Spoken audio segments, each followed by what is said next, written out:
సామెతలు మొదటి అధ్యాయము. దావీదు కుమారుడును ఇశ్రాయేలు రాజునైన సొలొమోను సామెతలు.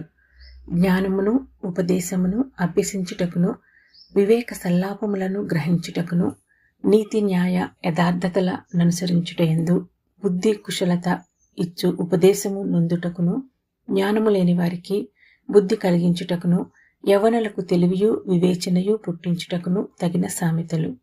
జ్ఞానము గలవాడు విని పాండిత్యము వృద్ధి చేసుకొనును, వివేకము గలవాడు ఆలకించి నీతి సూత్రములను సంపాదించుకొనును. వీటి చేత సామెతలను, భావసూచక విషయములను, జ్ఞానుల మాటలను, వారు చెప్పిన గూఢవాక్యములను జనులు గ్రహించుదురు.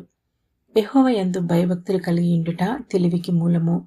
మూర్ఖులు జ్ఞానమును ఉపదేశమును తిరస్కరించుదురు. నా కుమారుడా, నీ తండ్రి ఉపదేశము ఆలకింపుము, నీ తల్లి చెప్పు బోధను త్రోసివేయకుము. అవి నీ తలకు సొగసైన మాలికయు, నీ కంఠమునకు హారములనై యుండును. నా కుమారుడా, పాపులు నిన్ను ప్రేరేపింపగా ఒప్పకము, మాతో కూడా రమ్ము, మనము ప్రాణము తీయుటకై పొంచియుందుము, నిర్దోషి అయిన యొకని పట్టుకొనుటకై దాగియుందుము.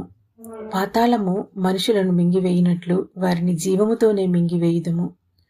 సమాధిలోనికి దిగువారు మింగబడినట్లు వారు పూర్ణ బలముతో నుండగా మనము వారిని మింగివేయుదము. రమ్ము అని వారు చెప్పునప్పుడు ఒప్పకము. పలు విధములైన మంచి సొత్తులు మనకు దొరుకును, మన ఇండ్లను దోపుడు సొమ్ముతో నింపుకుందము.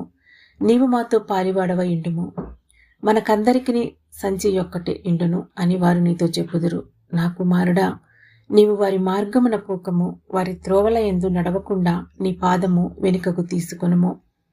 కీడు చేయుటకై వారి పాదములు పరుగులెత్తును, నరహత్య చేయుటకై వారు త్వరపడుచుందురు. పక్షి చూచుచుండగా వల వేయుట వ్యర్థము, వారు సర్వనాశనమునకే పొంచియుందురు, తమ్మును తామే పట్టుకునుటకై దాగియుందురు. ఆశాపాతకులందరి గతి అట్టిదే, దాన్ని స్వీకరించు వారి ప్రాణము అది తీయును. జ్ఞానము వీధులలో కేకలు వేయుచున్నది, సంత వీధులలో బిగ్గరగా పలుకుచున్నది. గొప్ప సందడి గల స్థలములలో ప్రకటన చేయుచున్నది. పురద్వారములలోనూ పట్టణములోనూ జ్ఞానము ప్రచురించుచు తెలియజేయుచున్నది. ఎట్లనగా, జ్ఞానము లేని వారలారా, మీరెన్నాళ్ళు జ్ఞానము లేని వారుగా ఉండగోరుదురు.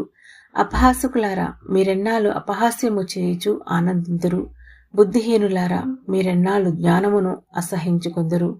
నా గద్దింపును విని తిరుగుడి, ఆలకించుడి.